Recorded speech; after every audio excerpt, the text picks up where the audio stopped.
Bueno, hoy día vamos a revisar la cognición social, el último dominio que nos falta para esta. Un segundo. Ahora sí. Vamos a revisar la cognición social, que es básicamente los procesos mentales más complejos que, según Adolf, parecen estar diseñados y especializados en la percepción de estímulos, ¿cierto? Que son socialmente relevantes. Tal como se los comenté en la clase de funciones ejecutivas, aquí hay un set de reglas y rutinas incluso, que son las que de alguna manera regulan nuestro comportamiento social, ¿ya? Eh, Básicamente son mecanismos que están orientados a entender las dinámicas sociales, ¿ya?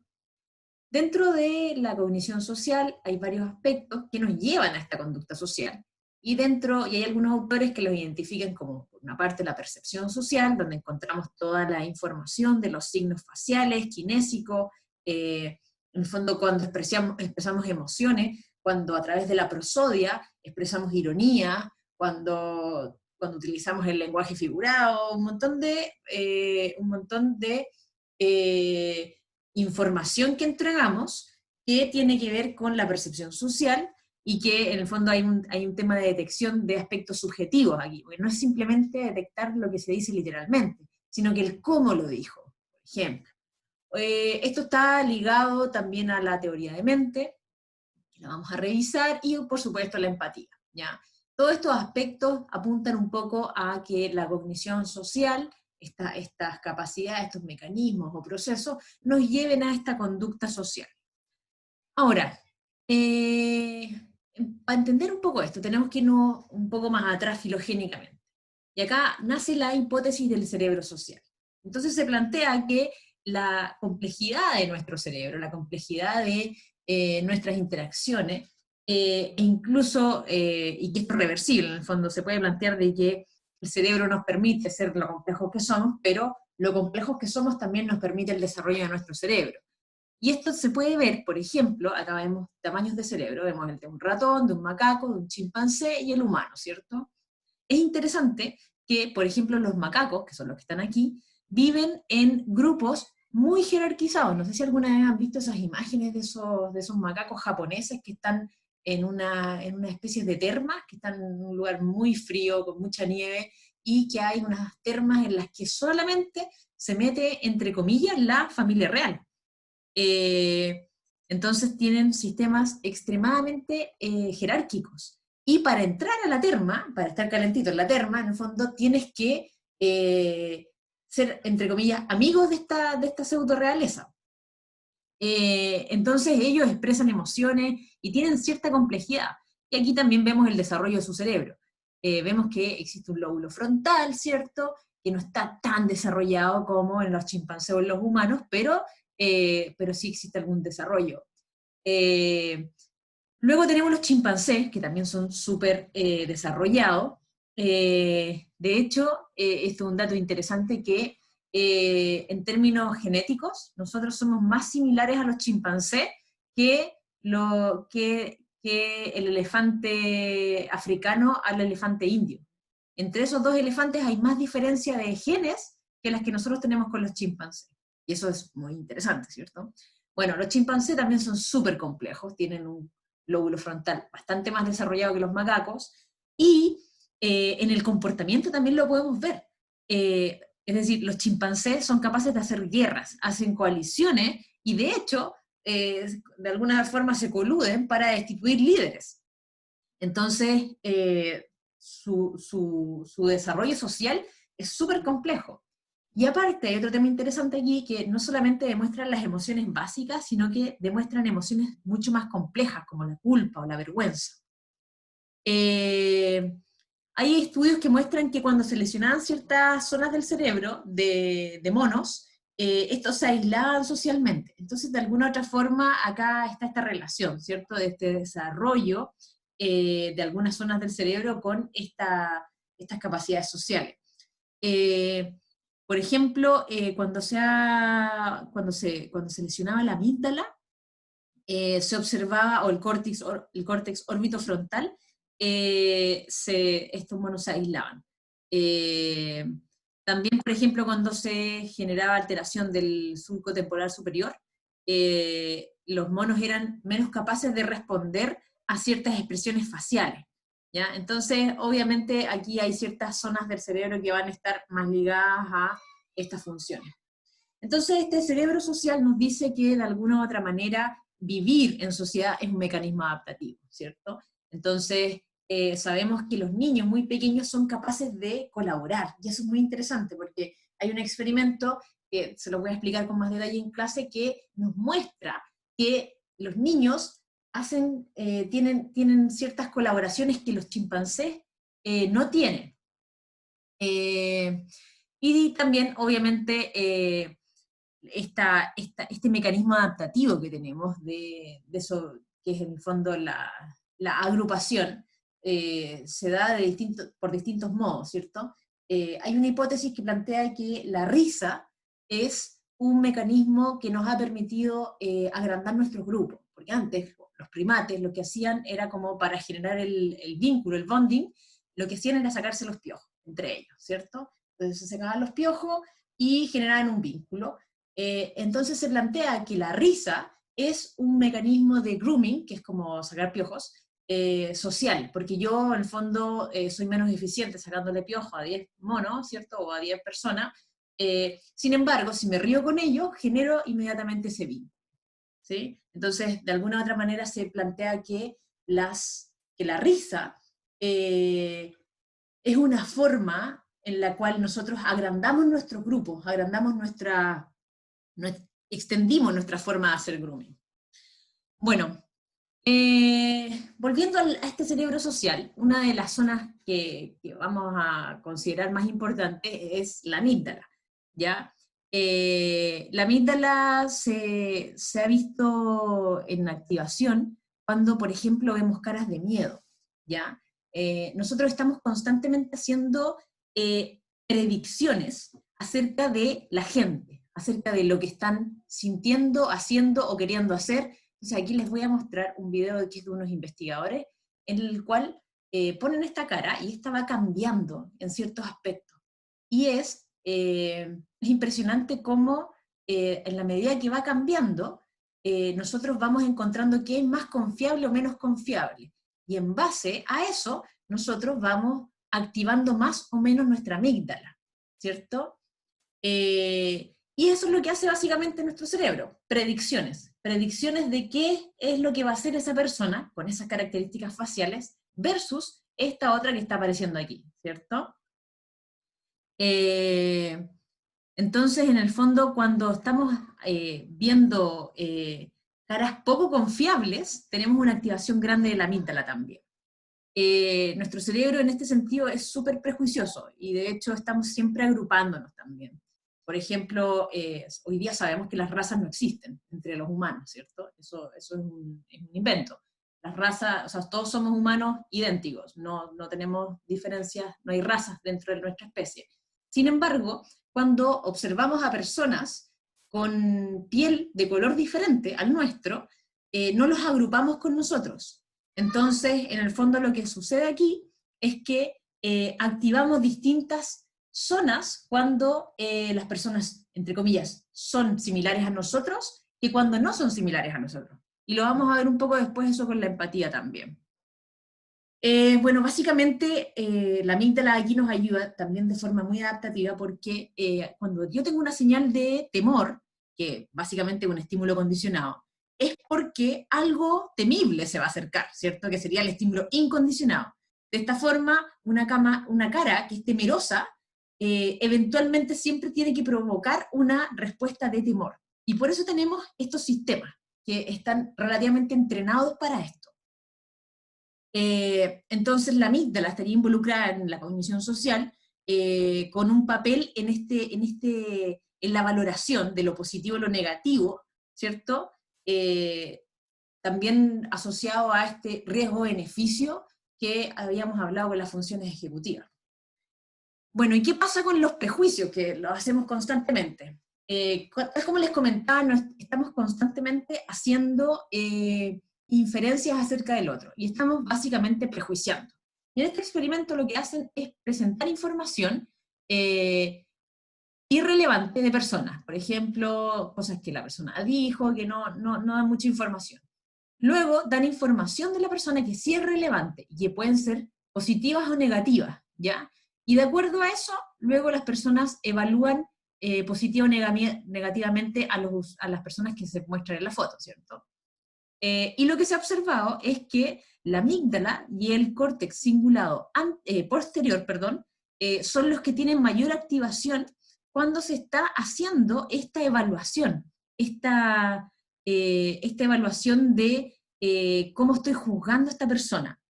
Entonces, en el fondo, por una parte, la amígdala tiene este componente del procesamiento emocional, y por otra tenemos la información autobiográfica en la corteza cingulada posterior, que nos dice, en base a nuestra experiencia, qué es lo que está sucediendo, cómo yo puedo juzgar a esta persona, qué en mi experiencia de vida, qué registro tengo yo de este tipo de informaciones, y en base a eso, cómo yo juzgo, ¿ya? Entonces, básicamente eso, siempre estamos haciendo predicciones del resto. Ahora, eso obviamente no solamente tiene que ver con la memoria episódica, sino que también vamos a tener una activación del polo temporal bastante grande, que es donde básicamente nosotros construimos la reserva de conocimiento del mundo, ¿cierto? Que es como el conocimiento semántico. Y de esta manera, en el fondo, acá tenemos la información de cómo se ven las cosas, dónde viven, si algo es confiable, si no. Acuérdense que hablamos de las capas de información del Semantic Hub. Aquí también tenemos valoraciones, ¿cierto? Entonces, en el fondo, lo que hacemos es aprender de hechos sobre situaciones sociales, ¿cierto? Y en el fondo, esta información nos va a permitir también valorar ciertas cosas y hacer juicios. También nos va a permitir tomar roles. No, a veces no le hablamos de la misma manera a un compañero que a un profesor. Entonces, ese tipo de información la vamos a guardar, la vamos a tener gracias a este conocimiento social, ¿cierto? Entonces, en el fondo, esta es la base para empezar a inferir qué es lo que está haciendo el otro. Porque yo necesito mucha información para poder darme cuenta qué es lo que quiere o qué es lo que está sintiendo el otro. Por otra parte, tenemos la hipótesis del cerebro bayesiano, que nos plantea que estamos haciendo constantemente predicciones, ¿cierto? Por una parte tenemos que leer los estados mentales de las otras personas con las que estamos interactuando, y aparte tenemos que hacer predicciones acerca de cómo se van a comportar en el futuro más cercano, ¿cierto? Entonces, de esta perspectiva del cerebro bayesiano, este problema es básicamente el mismo. Entonces, cuando yo tengo un error en mi predicción del comportamiento del futuro, eso plantea que mi lectura del estado mental del otro no fue muy buena. Y de esa manera yo puedo hacer una mejor estimación para la próxima vez. Entonces, de alguna u otra manera, yo tengo acá un sistema que se va se va retroalimentando en el fondo de informaciones en base a los datos, a las experiencias previas, y en base a eso yo tengo mi creencia, ¿cierto? Entonces, acá se muestra con este clásico ejemplo del dato, que es como de dónde va a caer la pelota de tenis, ¿cierto? Y mi experiencia previa me dice que lo más probable es que caiga por acá. Y en algún punto, por esta información, yo planteo que debería caer en esta zona roja y justo cae ahí, ¿cierto? Es como un punto un poco medio entre la creencia pasada, en base a la experiencia, lo que yo estaba tratando de predecir, y lo que realmente sucedió. Bueno, para eso también, para tener este sistema en el cual estamos constantemente haciendo predicciones, estamos constantemente prejuiciando, estamos constantemente haciendo inferencias del otro, aparece un sistema que es el de neuronas en espejo.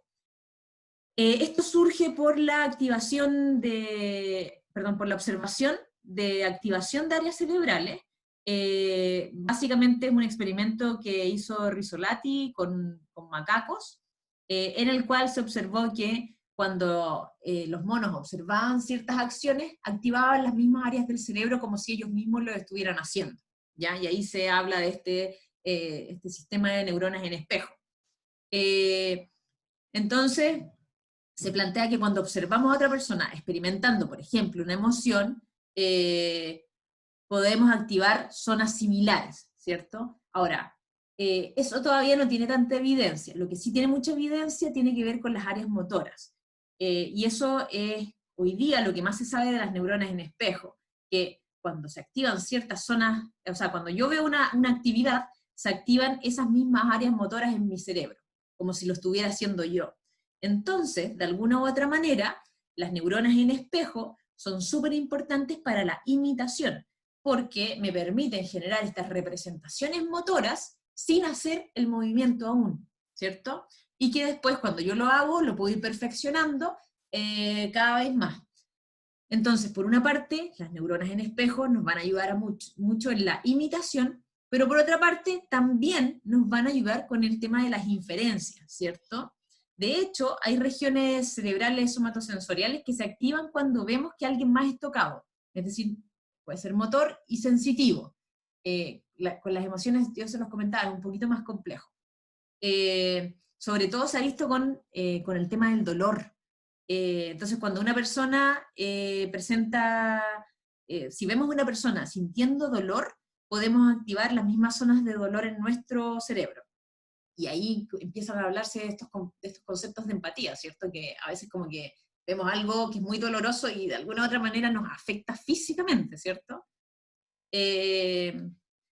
Bueno, el sistema de neurona en espejo no está ligado a un área en particular, es una red, ¿ya? Y que la ubicación va a depender de lo que se esté observando, ¿ya? Porque tenemos zonas que son súper especializadas para cara, hay otras zonas que son súper especializadas para movimientos de mano, entonces va a depender qué es lo que estemos observando a cómo se va a activar esta red de neuronas en espejo. Pero como ya les comentaba, esto va a ser la base de, por ejemplo, la imitación. Entonces, por ejemplo, cuando vemos a alguien sonriendo, automáticamente imitamos esa sonrisa. Y de hecho, a lo mejor hasta nos sentimos un poco mejor. Y también, si sabemos que alguien tiene miedo, también nos permite predecir que esa persona va a huir. Entonces, a través de este mecanismo podemos experimentar los estados emocionales de otras personas, o podemos estimarlos inicialmente, por lo menos, para hacer nuestras predicciones y empezar a retroalimentar este sistema que está constantemente haciendo inferencias, predicciones, o también lo podemos decir, prejuicios de ciertas cosas o personas. Bueno, este sistema también es muy dinámico, entonces también nos permite seguir estados que pueden ser cambiantes. Entonces, por ejemplo, una persona tiene una emoción y yo lo puedo inferir, pero esta persona cambia y yo rápidamente puedo volver a inferir, ¿cierto? Entonces yo voy a tener esta red que me va a ir ayudando en este tema de ir prediciendo de alguna manera, ¿cierto?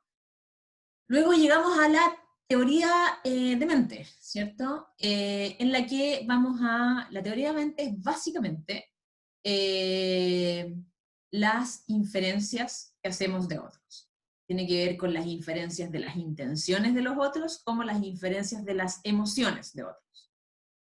Y aquí hay un experimento que es bastante interesante, en el cual se plantean distintas tareas. Por una parte, se plantea la lectura de información facial, luego auditiva, con la prosodia, que ya se las había comentado anteriormente, que tiene muchísima información, y luego otras tareas relacionadas con causalidad simplemente.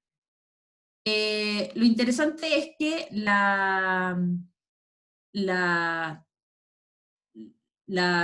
un segundo. Un segundo. Ya. Entonces lo que se hacía en este experimento es ver cómo se activaban distintas partes del cerebro, dependiendo qué era lo que estábamos tratando de predecir, ¿cierto? Si era la información de emociones, que podían ser aterrorizado, muerto de la risa, regretful es como arrepentido, una cosa así. flirteando, y también en términos auditivos, la prosodia podía ser de preocupado, de enojado, de tímido, y así. Y luego teníamos en la parte de la causalidad, en la tarea de la causalidad, habían simplemente imágenes en las cuales, por ejemplo, este ser humano está con un taladro, luego pone un clavo, y luego toma un cuadro. Entonces, como después había que pensar, ¿qué va a hacer? ¿Va a pintar un cuadro? ¿Va a hacer algo con esa pelota que no alcanzo a ver qué es lo que es? ¿O va a colgar un cuadro? Obviamente ahí la respuesta correcta es la C, ¿cierto? Bueno, ¿y qué es lo que observaron estos investigadores? Acá se hizo un análisis de ICA, un ICA que es un análisis para ver se observan las mayores saliencias, ¿cierto? Las diferencias más grandes en las activaciones cerebrales. Y lo que pudieron ver en la comparación de las redes de cada una de las tareas, es que existen patrones similares entre la tarea de la lectura de la información facial, de la información auditiva, pero en la tarea de la causalidad era un patrón bastante distinto.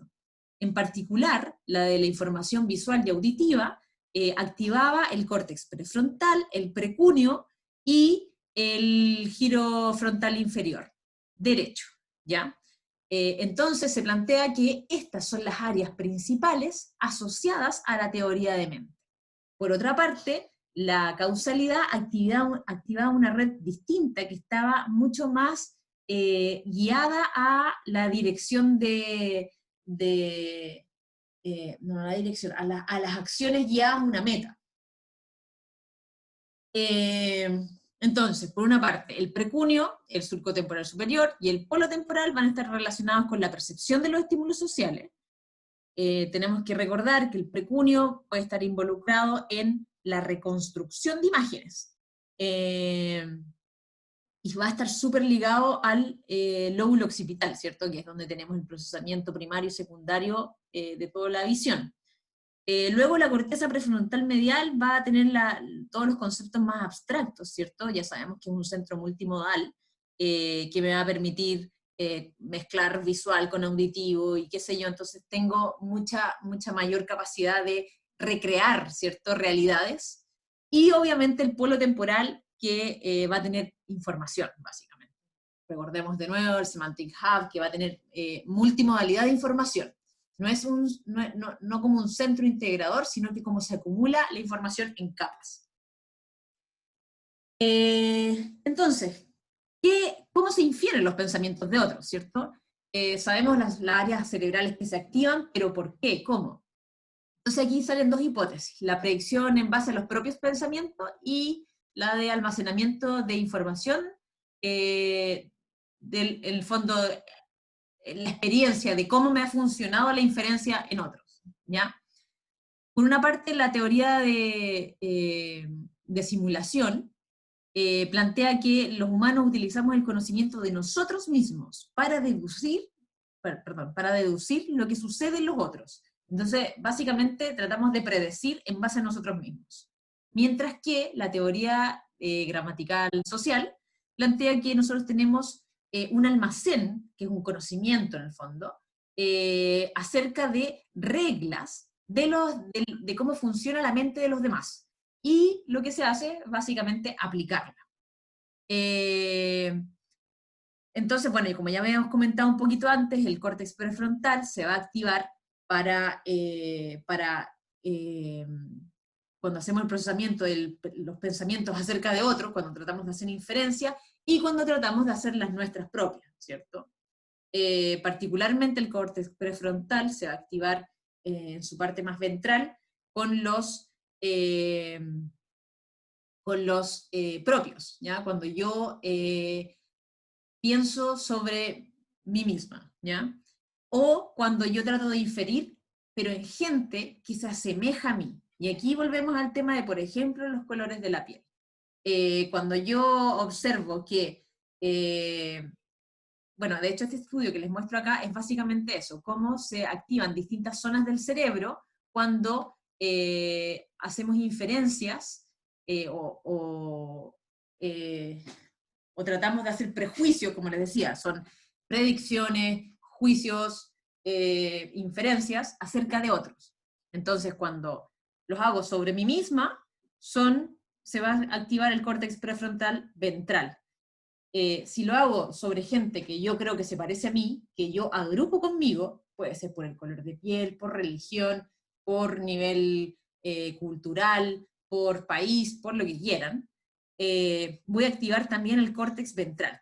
Sin embargo, si las personas se diferencian, es decir, si no son de mi mismo color, o de mi misma religión, o de mi mismo grupo, en cualquier aspecto, yo voy a activar el córtex prefrontal dorsal. Y esto que estoy diciendo es súper terrible, porque en el fondo nuestro cerebro, de alguna manera, está entrenado a segregar, o lo hemos entrenado, más bien dicho. Hemos entrenado nuestro cerebro para agruparnos y desagrupar a cierta gente. Entonces las inferencias que yo hago sobre alguien no van a ser iguales a si esta persona tiene mi mismo color de piel o no.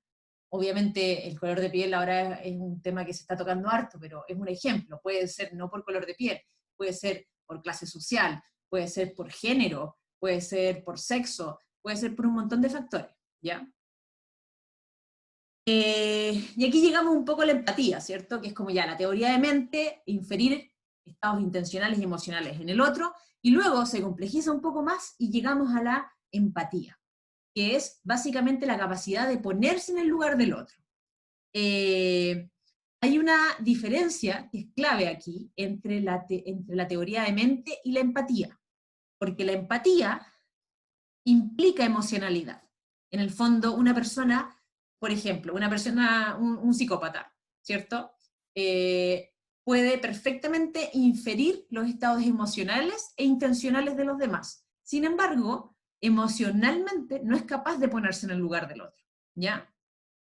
Y las zonas que van a estar involucradas en estos procesos son la ínsula anterior y la corteza cingulada anterior, ¿ya? Que son zonas que están súper relacionadas también con la motivación y con la percepción emocional, como hemos visto anteriormente. Bueno, aquí en este estudio se hace un experimento en el cual se presentaban imágenes de personas oliendo, cosas que parecían asquerosas, placenteras o neutrales. Y era bien interesante porque cuando las personas veían estas imágenes de gente oliendo, se observaba su cerebro y se podía ver que activaba la misma zona. En el fondo, si yo veo que alguien está oliendo algo asqueroso, probablemente mi cerebro está activando la misma zona que ese ser humano que está oliendo algo asqueroso. Y por último llegamos a la moral, que es lo más complejo de todo, ¿cierto? En el cual se plantea que tenemos una especie de código de conducta, ¿cierto? Un sistema en el cual se especifican muchas condiciones, y no sé por qué está en español, disculpen, o sea, en inglés. Entonces vamos a tener un set de reglas, un set de códigos, un set de procesos que van a estar constantemente involucrados en ver si estamos siguiendo este código o no. Entonces, cuando yo les hablaba a mi paciente, que tenía daño frontal, claramente esta persona no está activando ninguna de estas zonas, ¿cierto? Por una parte vamos a tener unos que son más racionales, que pueden ser más explícitos, como por ejemplo, no sé, no comas con la boca abierta, cosas que se pueden hacer un poco más, que son un poco más elaboradas, pero por otra parte van a haber unos más emocionales, que son más rápidos e intuitivos, ¿sí? Y llegamos al problema del tranvía, que se los voy a comentar brevemente. Básicamente es una prueba que se hace, en la cual se dice, bueno, viene un tranvía a mucha velocidad y va a matar a 5 personas. Si tú jalas esa palanca que está ahí, el tranvía va a cambiar su curso y va a matar solo a una. Entonces, ¿la tiran? ¿Tiran la palanca o no? Bueno, aquí la mayoría de las personas lo hace, ¿ya? Porque dice, bueno, 5 versus 1, mejor 1, ¿cierto? Sin embargo, después se hace una versión B de esta misma prueba, en la que se dice, viene un tranvía, viene a toda velocidad, va a matar a 5 personas, pero hay una persona acá que tiene un sobrepeso importante, que si tú lo tiras hacia abajo del puente, básicamente lo que va a hacer es detener el tren, y vas a salvar a esos 5. Bueno, aquí, en términos, si contamos simplemente 1 versus 5, es lo mismo.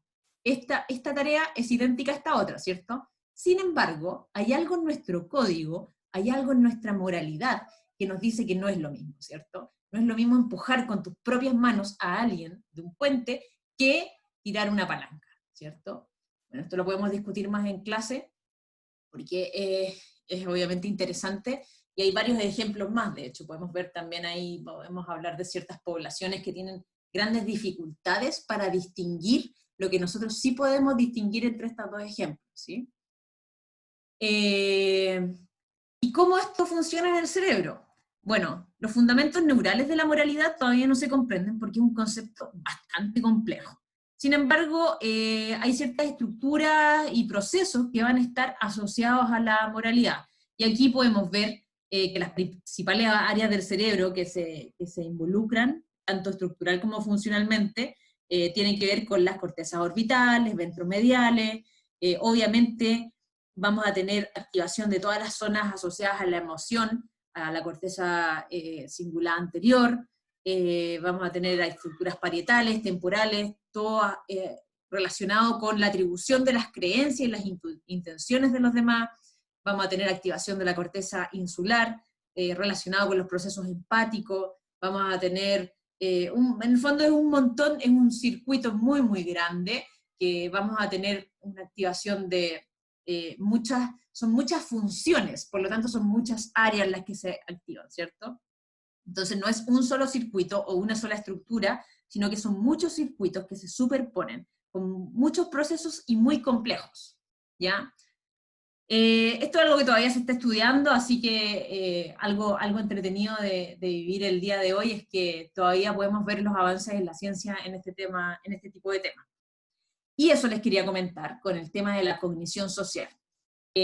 Nos vemos en clase.